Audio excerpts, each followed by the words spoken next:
නාමල්ගේ ජීවිතේ ගොඩ ගන්න මම හිතන්නේ මාර මෙහෙවරක් කරා අසනීප වෙච්ච වෙලාවේ. මම ඔවා YouTube වල දාලා නම් මනම් කරලා කියන්න ආවේ නැතුණාට මම හිතන්නේ පළවෙනි තැන හිටියේ මමයි.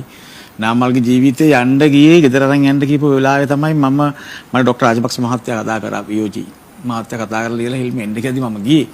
ඒතකොට නාමල්ගේ ප්‍රෙෂර් එකත් ලෝ වෙලා නාමල් ගෙදර අරන් යන්න කියලා කිව්වා. ඒ බාහිර ડોක්ටර් අරන් යන්න කිව්වා ගෙදර ජීවත් කරන්න බෑ කියලා. ඒතකොට රාජපක්ෂ මහත්තයා මම ඇහුවම මම කිව්වා මේ මොකද කරන්න කිව්වම රුවන්ති අඬනවා එතකොට 38 වාට්ටුවේ මම දැන් රාගම ඊට පස්සේ කරපෑඩේ මේ මම කතා කරලා ලීසන් එකේ සමන්ට මගේ යාළුවා සමන් හොස්පිටල් එකේ මට කිව්වා මට ඇම්බියුලන්ස් එකක් දෙන්න පුළුවන් නම් කොළඹට යන්න කියලා මම නාමල්ගේ විනාඩි 10ක් මම එව්වා එතෙන්ට. ඒ වෙලාවේ අපි අරන් ගිය ගමන් තමයි නාමල් මම අද මම හිතන හොඳ ලස්සන ජීවත් වෙලා ඉන්නේ. ඉතින් මම මේක කවදාවත් කියලා නැහැ මට දැන් මේක ඉබේ කියවුනේ.